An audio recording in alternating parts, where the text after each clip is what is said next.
Hello everyone, welcome to our digital library. I am doctor Khushi Sahu and जैसा कि हम जानते हैं कि हम लोग एनसीईआरटी का पूरा सिलेबस डिस्कस कर चुके हैं with questions and top 20 questions कैसे पढ़ना है, कैसे प्रेजेंट करना है और प्रीवियस ईयर के क्वेश्चन पेपर भी अपलोडेड है। हम लोगों ने धातु की क्विक रिविजन सीरीज स्टार्ट किए थे जिसमें मैंने फर्स्ट वीडियो में आपको 14 पॉइंट डिस्कस की थी कि कैसे उनसे आपके 1 मार्क्स के, 5 मार्क्स के और 10 मार्क्स के क्वेश्चन तीनों सॉल्व होंगे। तो क्विक रिवीजन सीरीज में हम लोग पहला और दूसरा पॉइंट पे वीडियो बना चुके हैं। आज मैं तीसरा पॉइंट जो कि है उत्पत्ति, इस पे वीडियो बनाने वाली हूँ। कैसे आपको प्रेजेंट करना है, तो इस टॉपिक में जितने भी मैं 14 पॉइंट्स एक्सप्लेन करूंगी लास्ट तक, आपको सारे श्लोक जो है वो एज इट इज याद करने। यदि आपको बहुत अच्छा स्कोर करना है यूजी एंड पीजी में, तो इतने सारे श्लोक कैसे याद होंगे, तो जैसे जैसे मैं आपको एक्सप्लेन करूंगी बहुत आसानी से आपको श्लोक याद हो जाएंगे। इसमें कोई डर की बात नहीं है, बस आपको वीडियो को ध्यान से देखना है, रेगुलरली चैनल को फॉलो करना है और हमें कमेंट करके जरूर बताना है। फिर अब आप बोलोगे कि 5 मार्क्स और 10 मार्क्स में सेम पैटर्न कैसे फॉलो कर सकते हैं, तो 14 पॉइंट्स आप चाहे 5 मार्क्स में क्वेश्चन आए और चाहे 10 मार्क्स में आए, यदि 1 मार्क्स का क्वेश्चन आएगा तो आपको इतनी डिटेल में पढ़ने के बाद वो क्वेश्चन कभी गलत नहीं होगा, ये मेरी गारंटी है। लेकिन 5 और 10 मार्क्स में वो 14 पॉइंट्स आपको एज इट इज इंक्लूड करने हैं। लेकिन यदि 5 मार्क्स का क्वेश्चन आएगा तो आपको कंटेंट शॉर्ट कर देना, यानी सिर्फ संस्कृत लिखिए, श्लोक लिखिए और छोड़ दीजिए उन 14 पॉइंट्स में फिलअप।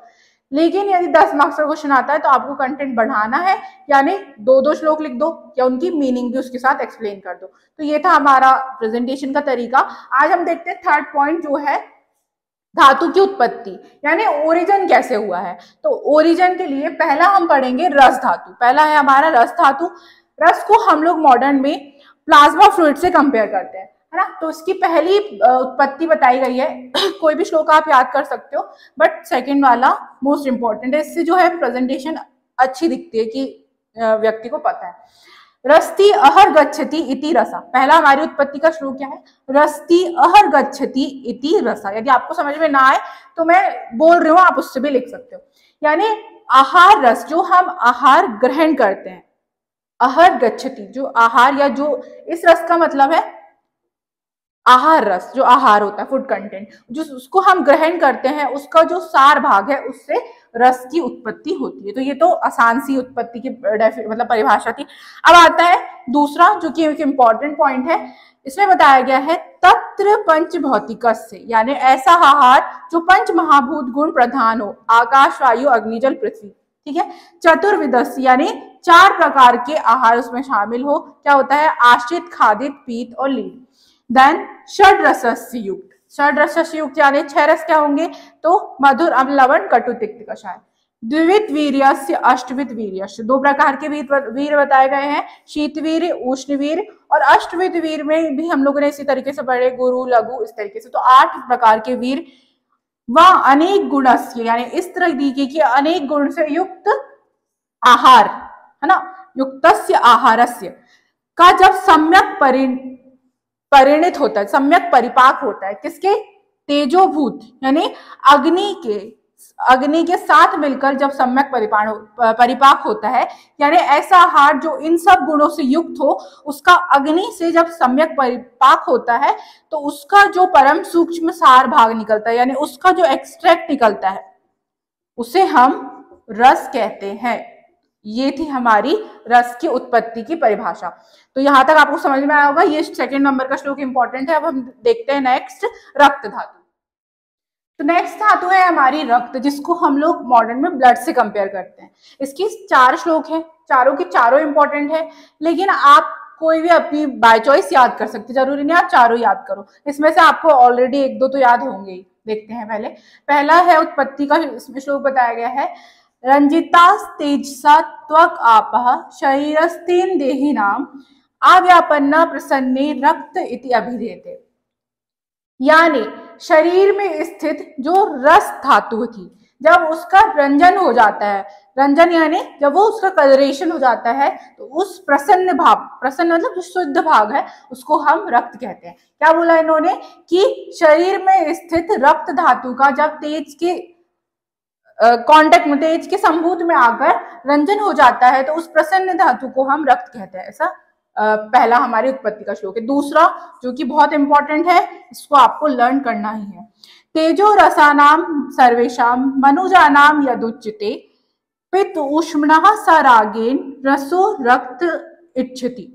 यानी तेजो रसानाम सर्वेशाम मनुजानाम यदुच्यते, मनुष्यों के अंदर रस धातु जो उपस्थित है उसका तेज यानी अग्नि, पित्त और ऊष्मा के कांटेक्ट में आकर जब वो राग यानी उसका रंजन हो जाता है, उस रस को हम रक्त संज्ञा देते हैं। तो ये सेकंड उत्पत्ति हो गई। ये श्लोक यदि आपको समझ में नहीं आ रहे हो तो आपको बुक में भी ढूंढने में मिल जाएंगे बहुत आसानी से। थर्ड आता है, जब हम लोग पित्त की टाइप्स पढ़ते हैं तो उसमें एक पित्त आता है रंजक पित्त। तो रंजक पित्त को ही यहाँ पर रक्त की उत्पत्ति बताई गई है। कैसे? यत्तु यकृत प्लीहेनो पित्तस्य तस्मिन् रंजको अग्नि रीति संज्ञा। यानी ऐसा पित्त जो यकृत और प्लीहा में उपस्थित होता है और वहां पर अग्नि के द्वारा उसका रंजन हो जाए रस का, उसे हम रंजक अग्नि या रंजक पित्त संज्ञा देते हैं। तो ये तो आपको ऑलरेडी याद ही होगा। अमाशय आश्रितम, चौथा है अमाशय आश्रयम पित्तम रंजकम रस रंजनात्। यानी उन्होंने क्या बोला कि जब रस जो है अमाशय में जाकर उसका रंजन हो जाता है तो उसे हम रंजक पित्त संज्ञा देते हैं। तो इसमें से आप कोई भी एक या दो श्लोक याद करके उसको लिख सकते हैं। 10 मार्क्स में यदि आपको चारों याद है तो आप चारों लिख सकते हो। ये सेकेंड नंबर का जो है वो इंपॉर्टेंट है। नेक्स्ट हम देखते हैं मास धातु। देन थर्ड है मास धातु, जिसको हमने मॉडर्न में मसल से कंपेयर किए थे। इसकी उत्पत्ति क्या है? तो 2 श्लोक बताए हैं आपको, दोनों ही याद करने, क्योंकि पहला वाला तो एकदम सिंपल सा है। क्या है? रसाद रक्तम तदो मांस प्रजायते। रक्त के बाद मांस धातु की उत्पत्ति होती है, या फिर रक्त धातु आगे चलकर मांस धातु की उत्पत्ति करती है। तो इसमें इतना कोई दम नहीं होती, लिख देते हैं, हमको याद नहीं है तो हम लिख देंगे। लेकिन यदि कोई बहुत अच्छे से मार्क्स चाहिए आपको तो आपको ये 2 जो नेक्स्ट श्लोक दिए हुए हैं वो याद करने होंगे। तो नेक्स्ट है सेकंड हमारा वायव्य अंबु तेजसः रक्तम उष्णता च अभिसंयुक्तम स्थिरता प्राप्य मासम शात। इसमें उसने पूरी अच्छे से डिटेलिंग दे दी, क्योंकि ये वाला जो श्लोक है वो हमारा जो हम धातु पोषण क्रम पढ़ते हैं उसका है, पहला वाला। तो ये उतना अच्छे से उत्पत्ति को दर्शाता नहीं है, ये केवल ये बताता है कि रक्त के बाद मास धातु की उत्पत्ति हुई। सेकंड नंबर का श्लोक आपको पूरी एग्जैक्ट डेफिनेशन बता रहा है। कैसा? वायव्य अंबु तेजसा रक्तम उष्णता च अभिसंयुक्तम स्थिरताम प्राप्य मासम शात। जब रक्त की उष्णता, मतलब रक्त जो है वो वायु यानी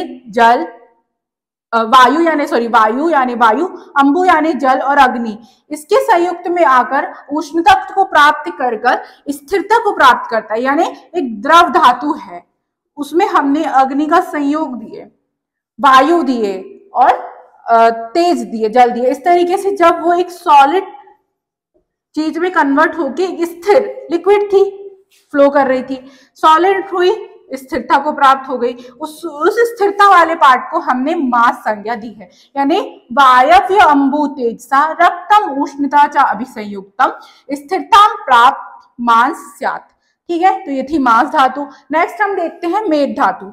मेद धातु को मॉडर्न में फैट से कंपेयर किया गया है। तो इसमें इसके 2 पॉइंट्स इसमें भी बताए गए। पहला तो वही है मांसान मेधा प्रजायते, मांस जो है वो आगे चलकर मेद की उत्पत्ति करता है। तो पहला तो ये। दूसरा आपको इंपॉर्टेंट याद करना है, स्व उष्णः पक्वमेव तत् स्व तेजो अंबु गुण स्निग्धोत्युक्तम मेदो अभिजायते। यानी मांस धातु जो है वो आगे चलकर खुद की ऊष्मा से पक्व होती है। ठीक है, मांस था, खुद की ऊष्मा से पक्व हुआ, पक्व होने के बाद उसमें जो अग्नि और जल गुण के कारण एक स्निग्धता आई। ठीक है, मांस धातु था, ओवरऑल क्या हुआ, मांस धातु था वो पक्व हुआ, और पक्व होने के बाद उसमें एक स्निग्ध गुण आ गया। किसकी वजह से आया वो स्निग्ध गुण?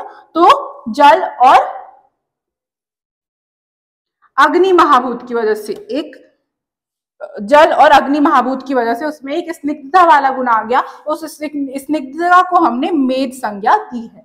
तो यहाँ पर हमने मास और मेद देख लिए। अब हम नेक्स्ट देखते हैं, 3 धातुएं हैं हमारी लास्ट, अस्थि, मज्जा एंड शुक्र। अस्थि को बोन से कंपेयर किया गया है। तो सबसे अच्छी बात यह है कि इसमें आपको कोई भी एक्स्ट्रा श्लोक याद नहीं करने। मेदस ततो अस्थि प्रजायते, मेद से अस्थि बनती है, बस इतना ही एरिया उत्पत्ति में। नहीं आता मज्जा, अस्थनो मज्जा प्रजायते, अस्थि धातु बाद में चल के मज्जा को बनाती है, यानी मज्जा होता है बोन मैरो जो कि अस्थि के अंदर अंदर फिल्ड होता है, तो अस्थि धातु बाद में चलकर मज्जा बनाती है, अस्थनो मज्जा प्रजायते। दूसरा इसी का श्लोक दिया है, सेम ही मीनिंग है, तत्तो अस्थानाम मज्जा जायते, आगे चलकर अस्थि धातु मज्जा धातु में परिणित हो जाती है। लास्ट आता है शुक्र, जिसको हम सीमन या स्पर्म से कंपेयर करते हैं, मज्जा शुक्रम तू जायते, मज्जा धातु आगे चलकर शुक्र में परिणित हो जाती है। तो केवल आपको रक्त धातु में, ये ऐसा श्लोक आपका सारी धातुओं में बनेगा, रक्तम रक्त क्या थी मांस प्रजायते, इस तरीके से तो ये सारी धातु में बनेगा, एक श्लोक आपका फिक्स्ड है।